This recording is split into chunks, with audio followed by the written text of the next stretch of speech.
Students, good morning to all of you. In last few lectures, we have started a topic logic gates and sequential circuits from our CS2 paper. In last lecture, we have discussed about the De Morgan's theorem and half adder and full adder. Last लेक्चरला आपण काय study केलं तर half adder आणि full adder ही जी concept आहे logic गेट्समधली ती आपण स्टडी केली.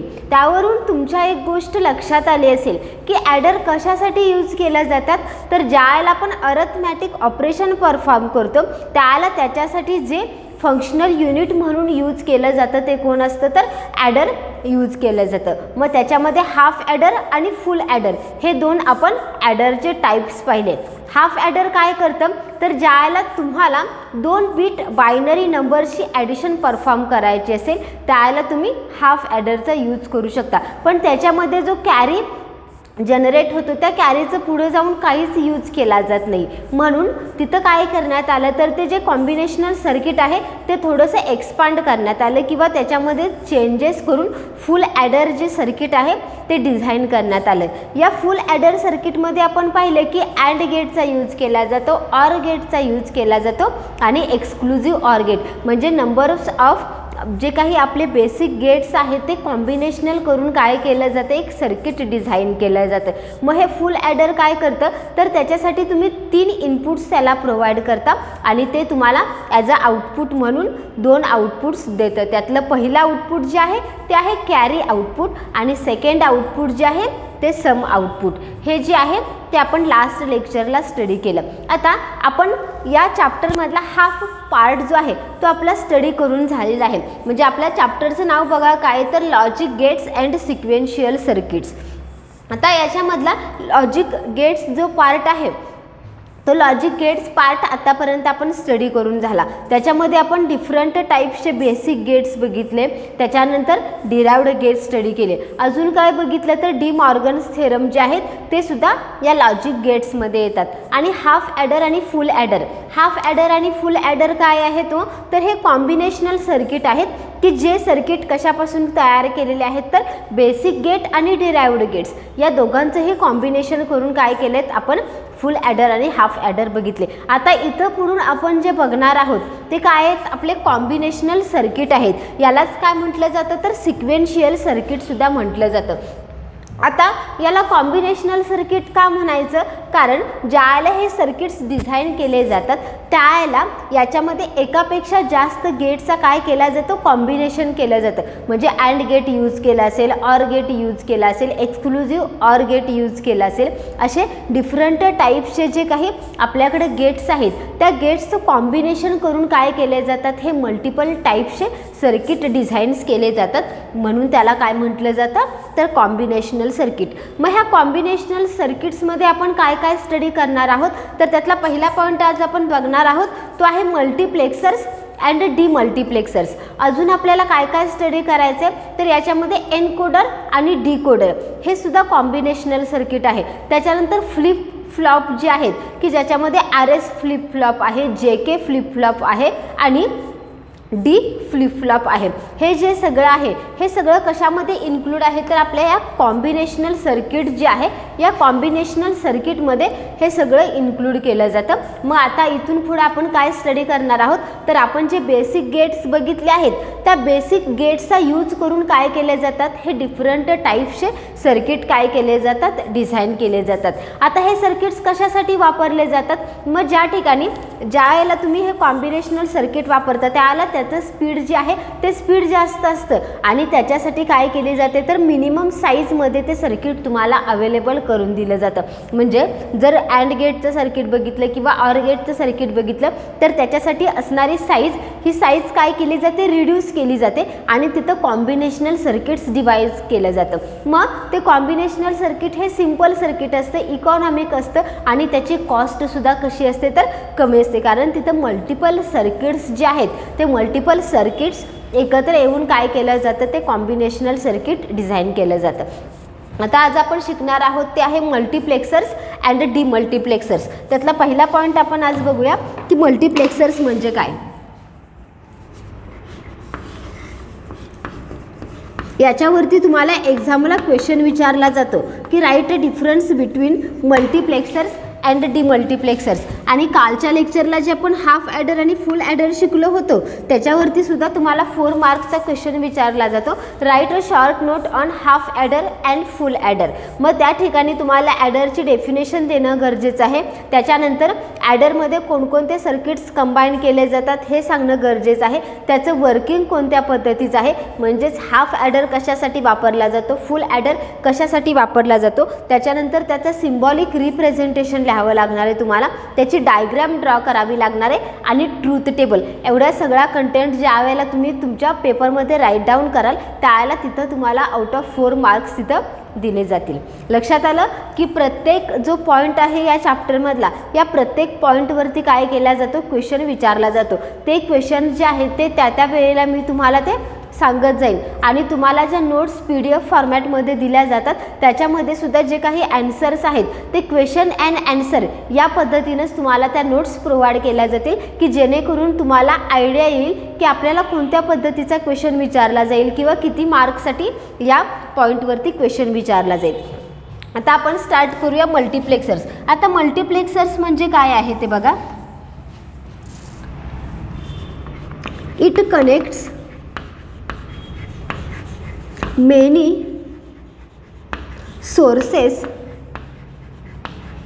to a single common line.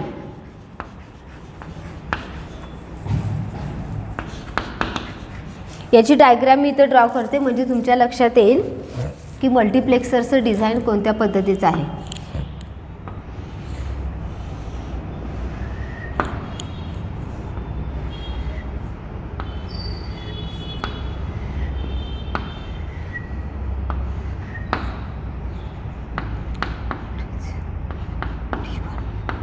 D2, D3 आणि D4.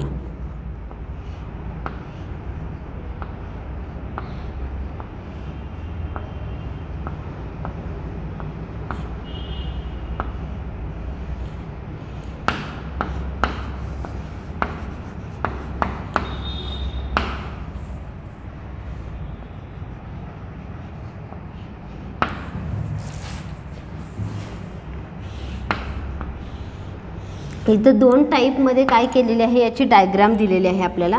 आपण दोन्ही टाईपच्या डायग्राम्स बघूया. आपला जो CS2 पेपर असतो त्या CS2 पेपरमध्ये तुम्हाला डायग्राम प्रत्येक ठिकाणी ड्रॉ करणं मस्ट आहे. जिथं जिथं तुम्हाला डायग्राम्स आहेत त्या डायग्राम्स तुम्हाला काय करता आल्या पाहिजेत, ड्रॉ करता आल्या पाहिजेत.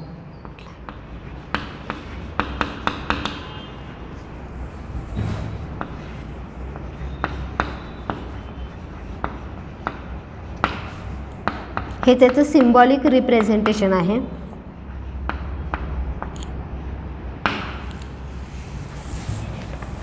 आता मल्टिप्लेक्सर्स काय आहेत हे लक्षात घ्या. मल्टिप्लेक्सर काय आहे तर एक कॉम्बिनेशनल सर्किट आहे.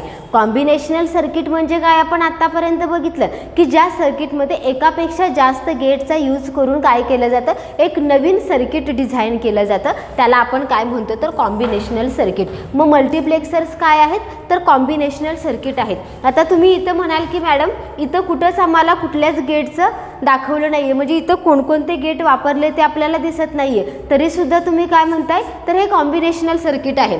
ह्या मल्टिप्लेक्सरची जी सर्किट डायग्राम आहे ती सर्किट डायग्राम आपण नंतर ड्रॉ करणार आहोत. हे काय आहे तर त्याचं सिम्बॉलिक रिप्रेझेंटेशन जे आहे ह्या सिम्बॉलिक रिप्रेझेंटेशन टाईपमधली ही डायग्राम आहे. पण लक्षात घ्या की मल्टिप्लेक्सर्स काय आहेत तर कॉम्बिनेशनल सर्किट आहे की ज्याच्यामध्ये एकापेक्षा जास्त गेटचा यूज करून काय केले जातात, हे सर्किट डिझाईन केले जातात. आता हे सर्किटचं मेन पर्पज काय बघा, तर हे सर्किट कसे आहेत तर सिम्पल आहेत, इकॉनॉमिक इन यूज आहेत. हे सर्किट कुठं वापरले जातात तर ज्या वेळेला हाय स्पीडचं तुम्हाला हाय स्पीड ऑपरेट करायचं असेल त्याला त्या हाय स्पीड ऑपरेटसाठी काय केले जातात या मल्टिप्लेक्सरचा यूज केला जातो. आता या डायग्राम बघितल्या तर तुमच्या एक गोष्ट लक्षात येईल किंवा मल्टिप्लेक्सरची डेफिनेशन काय बघा, it connects many sources to a single common line. ही जी सिस्टीम आहे ही सिस्टीम काय करते हो, तर नंबर ऑफ इनपुट्स ॲक्सेप्ट करते, पण एका वेळेला आउटपुट मात्र ती काय करत असते, एकच देत असते. आता इथं जर तुम्ही बघितलं तर इथं काय आहे, D0, D1, D2, D3, D4 यासुद्धा डायग्राममध्ये आपण तीच नोटेशन वापरलेले आहेत.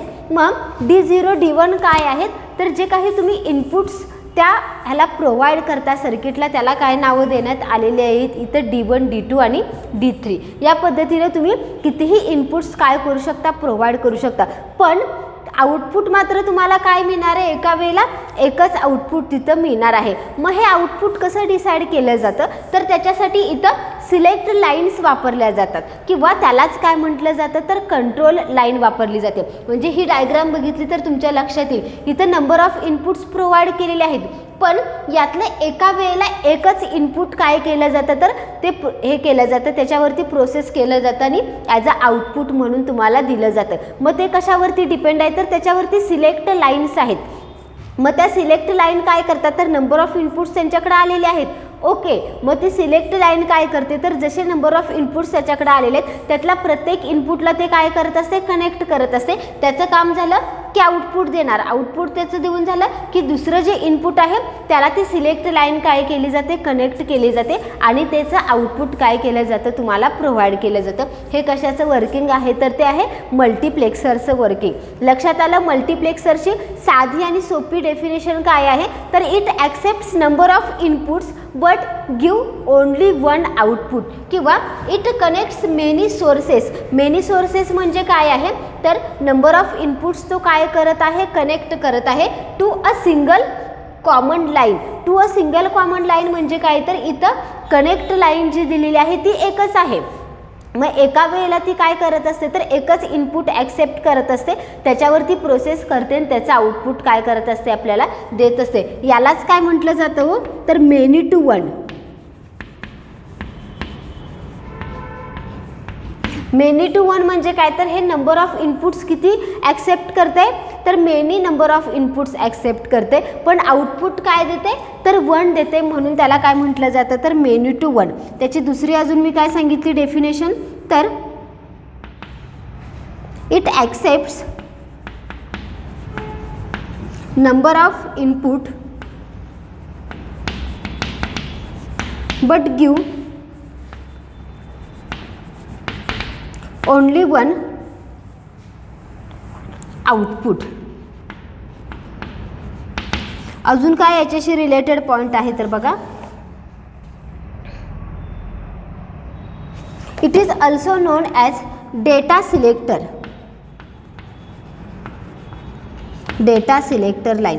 आता डेटा सिलेक्टर लाईन म्हणजे काय, तर ह्याची जी कंट्रोल लाईन्स आहेत किंवा सिलेक्ट लाईन्स आहेत, त्या सिलेक्ट लाईन काय करतात, तर एका वेळेला एकाच इनपुटला त्या अटॅच असतात आणि त्याचं काय करत असतात, तो आउटपुट देत असतात, म्हणून त्याला काय म्हटलं जातं, तर डेटा सिलेक्ट लाईन. आता याचा सिम्बॉल बघा काय आहे, ही काय आहे, तर त्याची सिम्बॉलिक डायग्राम आहे.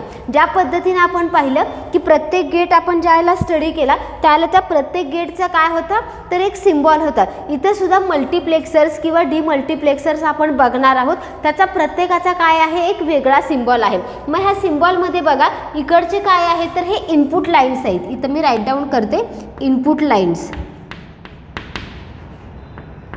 हे D0 to D4 काय आहे, तर त्याला प्रोव्हाइड केलेले इनपुट्स आहेत. मग हे इनपुट जे आहे हे ज्या याला ह्या बॉक्समध्ये येतं त्याला बॉक्समध्ये काय आहे, तर सिलेक्ट लाईन्स आहेत. आता इथं सिलेक्ट लाईन्स किती असणार आहेत हे आपण डिटरमाइन नाही करू शकत किंवा ते आपण सांगू शकत नाही. काही ठिकाणी 2 सिलेक्ट लाईन्स असतील, काही ठिकाणी 4 सिलेक्ट लाईन्स असतील किंवा काही ठिकाणी 1 सिलेक्ट लाईनसुद्धा असू शकते, की जे काय करत असते, इनपुटला कनेक्ट करते आणि ते इनपुट परत आउटपुटपर्यंत नेण्याचं काम कोण करत असतात, ह्या सिलेक्ट लाईन्स करत असतात. मग याचा जो सिम्बॉल आहे तो सिम्बॉल काय आहे, तर MUX किंवा त्याच्यासाठी जे ॲब्रिव्हिएशन वापरलं जातं किंवा शॉर्ट फॉर्म जो वापरला जातो तो काय आहे, MUX हा त्याचा शॉर्ट फॉर्म आहे. आणि ह्याचा रेशो काय आहे बघा, तर N as to 1. n(1) म्हणजे काय, तर तो नंबर ऑफ इनपुट्स किती ॲक्सेप्ट करतोय, भरपूर सारे इनपुट ॲक्सेप्ट करतोय. असं आहे का की 2च इनपुट्स ॲक्सेप्ट करतोय, 3च इनपुट ॲक्सेप्ट करतोय, असं नाही आहे. तो काय करतोय तर नंबर ऑफ इनपुट्स ॲक्सेप्ट करतोय, म्हणजे नंबर तो आपल्याला मेन्शन नाही आहे म्हणून तो काय घेतलेला आहे, n घेतलेला आहे (1) आणि आउटपुट मात्र काय देतोय, तो 1 देतोय, म्हणून त्याचा रेशो काय आहे तर n(1) आणि इकडे y म्हणजे काय असणार आहे तर तुम्हाला ऑब्टेन झालेला आउटपुट असणार आहे. लक्षात आलं तुमच्या की मल्टिप्लेक्सर्स काय आहेत, तर मल्टिप्लेक्सर्स हे कॉम्बिनेशनल सर्किट आहे की जे काय करतात, कनेक्ट मेनी सोर्सेस म्हणजेच मेनी इनपुट्स ते कनेक्ट करतात to a single line and give output. एक सिंगल लाईन जी आहे ती त्यांना प्रोव्हाइड केली जाते आणि त्या सिंगल लाईनला नंबर ऑफ इनपुट्स जे आहेत ते कनेक्ट केले जातात. मग ती सिंगल लाईन जी आहे ती एका वेळेला एकाच इनपुटला कनेक्ट केली जाते आणि त्याचं प्रोसेसिंग करून काय करत असते, ती आउटपुट देत असते. त्यालाच काय म्हटलं जातं तर मेनी टू वन. याच्यावरती तुम्हाला MCQ विचारला जातो, dash is known as many to one. मग तिथं मल्टिप्लेक्सर दिला जातील, डिमल्टिप्लेक्सर दिले जातील, एनकोडर दिले जातील आणि डिकोडर, असे 4 ऑप्शन्स तुम्हाला दिले जातील. मग तिथं ॲन्सर काय असणार आहे तुमचं, तर मल्टिप्लेक्सर्सला काय म्हटलं जातं, many to one. Many to one means काय, तर ते नंबर ऑफ इनपुट्स ॲक्सेप्ट करते ते मेनी आहेत आणि आउटपुट मात्र काय देते तर 1 देते, म्हणून त्याला काय म्हटलं जातं तर मेनी टू वन. दुसरं काय, it accepts number of inputs but give 1 output. आणि त्याला अजून काय म्हटलं जातं तर data selector lines. Data selector lines म्हणजे काय, तर ह्या ज्या कंट्रोल लाईन्स आहेत, या कंट्रोल लाईन्स काय करतात तर इनपुटला अटॅच केल्या जातात आणि त्यानुसार काय केलं जातं, तुमचं जे आउटपुट असेल ते आउटपुट जनरेट केलं जातं. हे जे आहे हे तुमच्या नोटबुकमध्ये राईट डाऊन करून घ्या. आपल्याला आता याची ॲक्च्युअल जी सर्किट डायग्राम आहे ती सर्किट डायग्राम आपल्याला स्टडी करायची आहे. त्याच्या अगोदर हा सिम्बॉल जो आहे त्याची मल्टिप्लेक्सरची जी काही डेफिनेशन आहे ती डेफिनेशन तुम्ही राईट डाऊन करून घ्या. याच्यावरती तुम्हाला डायरेक्टली जे काही डिफरन्स आहे तो डिफरन्सच विचारला जातो, पण डिफरन्स लिहिण्यासाठी तुम्हाला हे जे पॉईंट्स आहेत हे पॉईंट्स माहीत असणं गरजेचं आहे. आता आपण बघूया की ह्याची डायग्राम कशा स्वरूपाची आहे.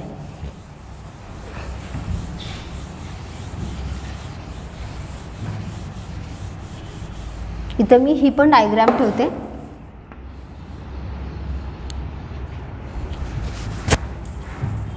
सर्किट डायग्राम आपण याची ड्रॉ करूया. त्या सर्किट डायग्रामला काय म्हटलं आहे बघा, 4:1 मल्टिप्लेक्सर. आता हे 4:1 मल्टिप्लेक्सर म्हणजे काय बघा. आता ह्याचा जर रेशो बघितला तर ह्या रेशोवरनं तुमच्या एक गोष्ट लक्षात आली असेल की रेशो काय होता, तर रेशो होता n:1 आणि इथं आपल्याला स्टडी काय करायचं आहे तर 4:1 मल्टिप्लेक्सर. 4:1 मल्टिप्लेक्सर्स म्हणजे काय, तर त्याला प्रोव्हाइड केलेले इनपुट्स किती असणार आहेत, 4 असणार आहेत आणि तो आउटपुट काय देणार आहे, 1 देणार आहे, म्हणून त्याला काय म्हटलेलं आहे 4:1 मल्टिप्लेक्सर. आता याची डायग्राम बघा कशी आहे.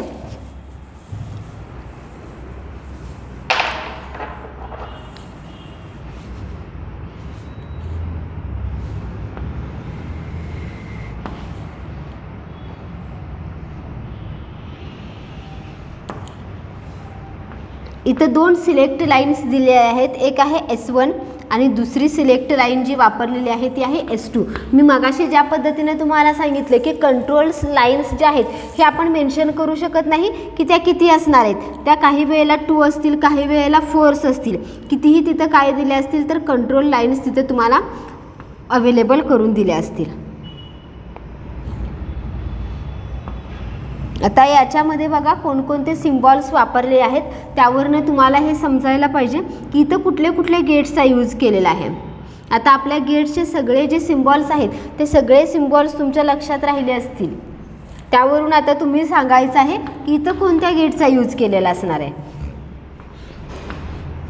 मी इथं डायग्राम ड्रॉ करते.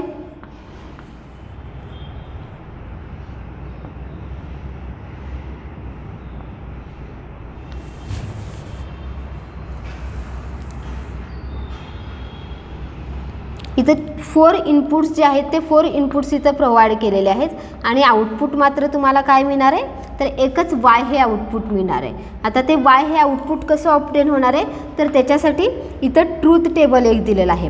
हे ट्रूथ टेबल फक्त आपल्याला आता इथं रीड करायचं आहे. हे आपल्याला प्रूव्ह वगैरे करायचं नाही आहे किंवा त्याच्यावरती आपल्याला जास्त थिंकिंग पण करायचं नाही आहे. आपलं जे एम आहे याच्यामधलं ते एम काय आहे, तर डिफरन्स जो आहे मल्टिप्लेक्सरचा आणि डिमल्टिप्लेक्सरचा हे आपल्याला मेन आहे याच्यामध्ये, की ज्याच्यावरती आपल्याला एक्झामला क्वेश्चन विचारला जातो.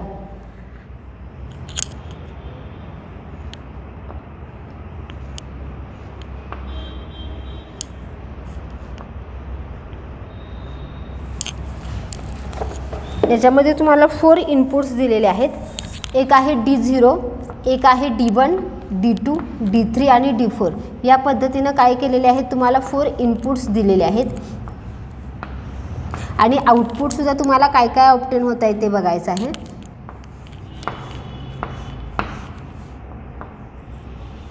ही एक डायग्राम जी आहे ती एक्झाममध्ये तुम्हाला ड्रॉ करायची नाही आहे.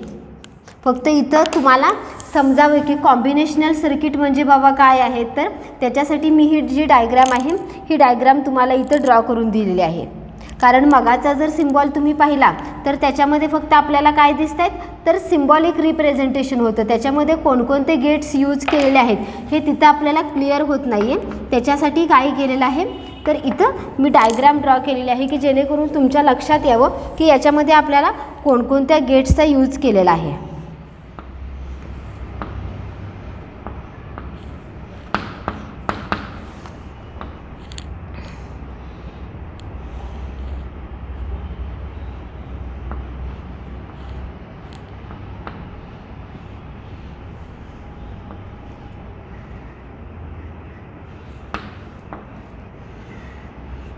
आता इकडे लक्ष द्या. इथं मी त्याचं ट्रूथ टेबल जे आहे ते ट्रूथ टेबल ड्रॉ करते.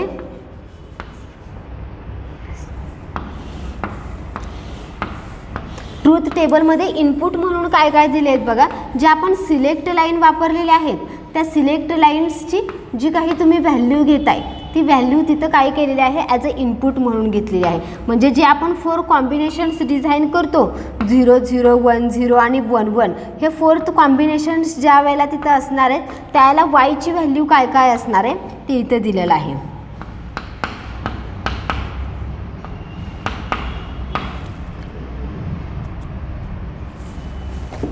आता इथं बघा 4:1 मल्टिप्लेक्सर्स जे आहे ते 4:1 मल्टिप्लेक्सर आपल्याला स्टडी करायचं आहे. स्टडी करायचं आहे म्हणण्यापेक्षा इथं आपल्याला फक्त त्याचं जे काही डिझाईन आहे हे डिझाईन ओव्हरऑल वर्कआउट करायचं आहे, ते बघायचं आहे. याच्यावरती तुम्हाला एक्झामला क्वेश्चन विचारला जात नाही आहे की 4:1 मल्टिप्लेक्सरचं जे वर्किंग आहे ते राईट डाऊन करा किंवा ही डायग्राम राईट डाऊन करा. फक्त तुमच्या लक्षात यावं की मल्टिप्लेक्सर्स कसे डिझाईन केले जातात बघा किंवा त्याचं वर्किंग कसं होतं. त्याच्यासाठी आपण काय करणार आहोत, एक थोडक्यात याचा ओव्हरव्ह्यू घेणार आहोत. आता इथं जी डायग्राम आहे ती काय आहे, 4:1 मल्टिप्लेक्सर.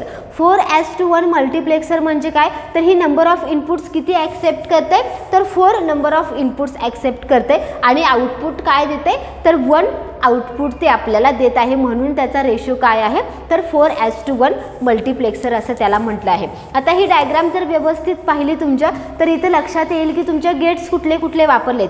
हा जो सिम्बॉल दिसत आहे हा सिम्बॉल कोणत्या गेटचा आहे, एकदा तुम्ही रिवाइज करा की आपण जे सगळे काही सिम्बॉल्स बघितले आहेत त्या सिम्बॉलपैकी हा सिम्बॉल कुठल्या गेटचा आहे, तर तो जो सिम्बॉल तुम्हाला दिसत आहे हा सिम्बॉल कोणत्या गेटचा आहे, आपल्या अँड गेट जे आहे त्या अँड गेटचा सिम्बॉल काय केलेला आहे, इथं यूज केलेला आहे.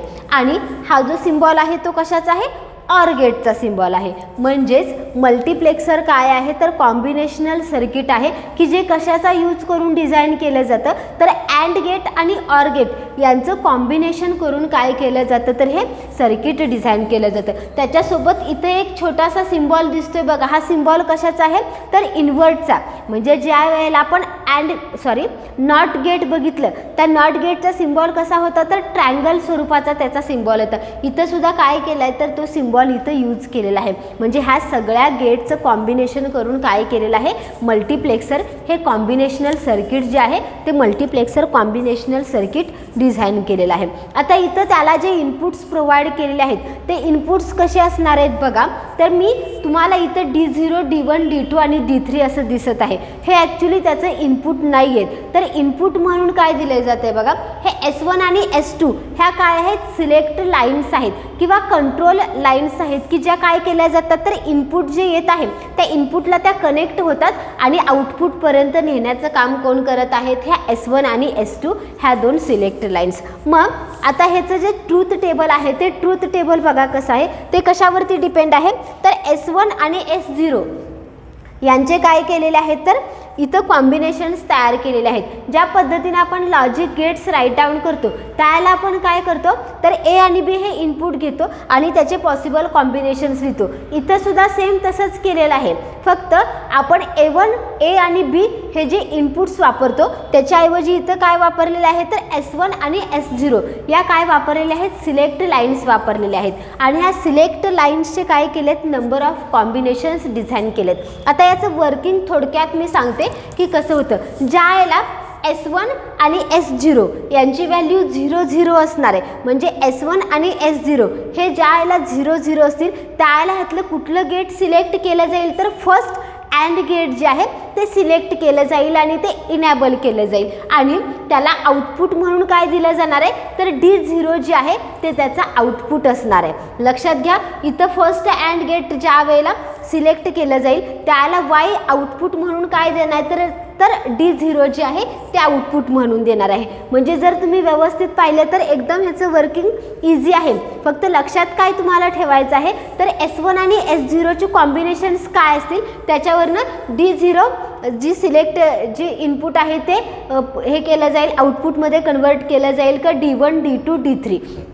मग ज्याला S1 आणि S0 यांच्या व्हॅल्यू 0 0 असतील त्याला पहिलं जे अँड गेट आहे ते इनेबल होणार आहे आणि ॲज अ आउटपुट Y म्हणून तुम्हाला काय मिळणार आहे तर D0 मिळणार आहे. त्याच्यानंतर ज्याला S1ची व्हॅल्यू 0 असेल आणि S0ची व्हॅल्यू 1 असेल इथं S2 पाहिजे S1 आणि S2 ज्याला S1ची व्हॅल्यू 0 असेल आणि S2ची व्हॅल्यू 1 असेल त्याला सेकंड अँड गेट काय होणार आहे इनेबल होणार आहे किंवा तेच अँड गेट सिलेक्ट केलं जाणार आहे आणि तुम्हाला आउटपुट म्हणून काय मिळणार आहे तर D1 मिळणार आहे. त्याच्यानंतर S1ची व्हॅल्यू ज्यावेळेला 1 असेल आणि S2ची व्हॅल्यू ज्यावेळेला 0 असेल त्याला थर्ड अँड गेट काय केलं जाणार आहे सिलेक्ट केलं जाणार आहे आणि तुम्हाला आउटपुट म्हणून काय मिळणार आहे तर D2 हे तुमचं आउटपुट मिळणार आहे. आणि ज्यावेळेला S1 आणि S2 ह्या दोन्हीच्याही व्हॅल्यू ज्यावेळेला 1 1 असतील त्याला फोर्थ अँड गेट जे आहे ते फोर्थ अँड गेट सिलेक्ट केलं जाणार आहे आणि तुम्हाला याचं आउटपुट म्हणून काय मिळणार आहे तर D3 मिळणार आहे. ह्याचं वर्किंग जे आहे ते अगदी इझी आहे. लक्षात आलं तुमच्या की 4:1 मल्टिप्लेक्सर जो आहे त्याचं डिझायनिंग कसं आहे आणि त्याचं ट्रूथ टेबलसुद्धा आपण इथं काय केलेलं आहे ड्रॉ केलेलं आहे. तुमच्या एक गोष्ट लक्षात आली असेल की मल्टिप्लेक्सर्स म्हणजे काय आहे तर कॉम्बिनेशनल सर्किट आहे की जिथं नंबर ऑफ इनपुट्स जे आहेत ते नंबर ऑफ इनपुट्स ॲक्सेप्ट केले जातात आणि त्याच्यावरून काय केलं जातं तर तुम्हाला एकच आउटपुट दिलं जातं. त्याला काय म्हटलं जातं तर मल्टिप्लेक्सर्स म्हटलं जातं. आता आपण नेक्स्ट बघणार आहोत त्याच्याच बरोबर अपोजिट ते आहे डिमल्टिप्लेक्सर्स.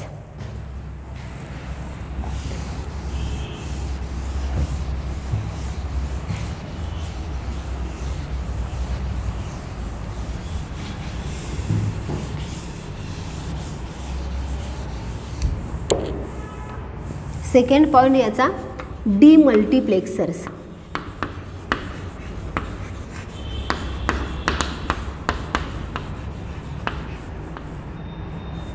आता याच्या अपोजिट केल्यानंतर कशी आपली डायग्राम ड्रॉ होते बघा.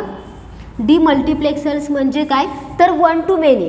मल्टिप्लेक्सर म्हणजे काय तर मेनी टू 1. त्याचं अपोजिट केल्यानंतर आपल्याला काय मिळते तर 1 to many. इथं मी त्याचा सिम्बॉल ड्रॉ करते.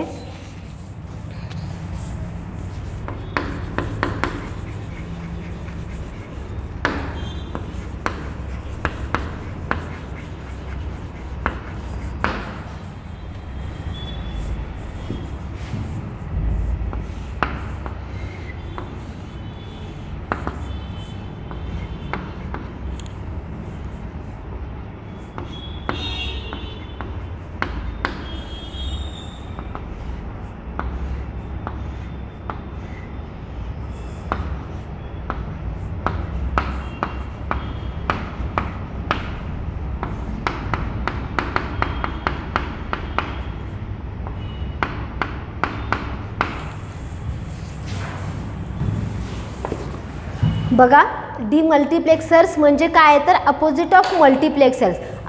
मल्टिप्लेक्सर काय करतात तर नंबर ऑफ इनपुट्स आपल्याला प्रोव्हाइड केले जातात आणि आउटपुट म्हणून आपल्याला तिथे एकच आउटपुट मिळतं. त्याच्याबरोबर अपोजिट केलं तर तुम्हाला काय होणार आहे तर it accepts one input and gives number of outputs. ते काय करते तर एकच इनपुट ॲक्सेप्ट करते आणि रिझल्ट म्हणून काय देते तर तुम्हाला डिफरंट टाईप्सचे आउटपुट्स इथं ॲज अ रिझल्ट म्हणून दिले जातात. मग हे कसलं गेट आहे तर कॉम्बिनेशनल सर्किटच आहे हे. मग याचं काय होणार आहे तर it means one to many. मल्टिप्लेक्सरचं कसं होतं तर मेनी टू वन.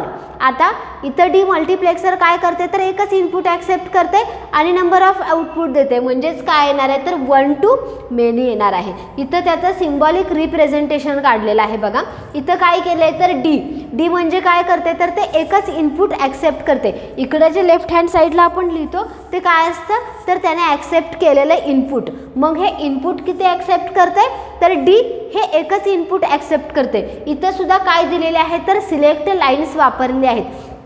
का तर आता मगाशी तुम्ही म्हणाल की आपल्याकडं मल्टिप्लेक्सर्समध्ये नंबर ऑफ इनपुट्स होते म्हणून आपल्याला तिथं सिलेक्ट लाईन वापराव्या लागत होत्या. इथं एकच इनपुट आहे तरीसुद्धा का सिलेक्ट लाईन वापरायच्या का तर जरी एकच इनपुट ते ॲक्सेप्ट करत असलं तरी तुम्हाला आउटपुट काय देत आहे डिफरंट टाईप्सचं आउटपुट देत आहे, म्हणून ते प्रत्येक आउटपुटला कनेक्ट करण्यासाठी तिथं सिलेक्ट लाईनची गरज आहे. इथं S0 आणि S1 ह्या काय केलेले आहेत तर दोन सिलेक्ट लाईन्स वापरलेले आहेत आणि राईट हँड साईडला Y0, Y1, Y2 आणि Y3 हे काय झालेले आहे तर त्याच्यापासून मिळालेले आपले आउटपुट आहेत. त्याचा जे ॲब्रिव्हिएशन आहे किंवा त्याचा शॉर्ट फॉर्म म्हणून काय वापरलं जातं तर DEMUX DMUX हे त्याचं काय आहे शॉर्ट नेम म्हणून वापरलं जातं. आणि याचा रेशो कसा आहे बघा 1:L.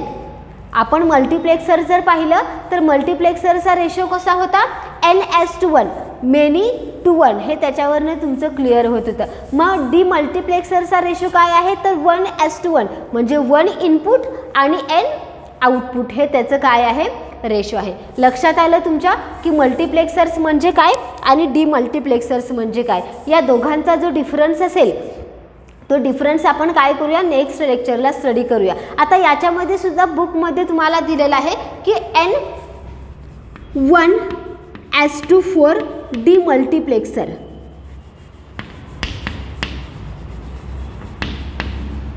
(1:4) डीमल्टिप्लेक्सर जो आहे तो काय केलेला आहे याच्यामध्ये आपल्याला स्टडी करायला दिलेला आहे. म्हणजे ज्या पद्धतीने मगाशी आपण 4:1 मल्टिप्लेक्सर्स बघितले की त्याची डायग्राम जी आहे त्या डायग्रामवरून तुमच्या लक्षात आलं की याच्यामध्ये कोणकोणते गेट्स वापरले जातात. त्याच पद्धतीनं याच्यामध्ये आपल्याला काय स्टडी करायचं आहे तर 1:4 कारण मल्टिप्लेक्सरच्या विरुद्ध काय आहे डीमल्टिप्लेक्सर. मग तोच रेशो काय केलेला आहे इथं अपोजिट केलेला आहे. 1:4 हा त्याचा नवीन रेशो डिझाईन झालेला आहे आणि तो डीमल्टिप्लेक्सर्स कोणत्या टाईपचा आहे त्याची जी सर्किट डायग्राम आहे ती सर्किट डायग्राम कोणत्या पद्धतीची आहे आणि त्याचा ट्रूथ टेबल जे आहे ते आपण काय करूया नेक्स्ट लेक्चरला स्टडी करूया. त्याचसोबतच आपल्याला अजून काय बघावं लागणार आहे तर मल्टिप्लेक्सर्स आणि डीमल्टिप्लेक्सर्स या दोघांच्या मधला जो बेसिक डिफरन्स आहे की जो खूप इम्पॉर्टंट आहे ज्याच्यावरती तुम्हाला एक्झामला क्वेश्चन विचारला जातो ते आपण काय करणार आहोत नेक्स्ट लेक्चरला स्टडी करणार आहोत. आजचं लेक्चर हे आपण इथंच स्टॉप करत आहोत. Goodbye, have a nice day.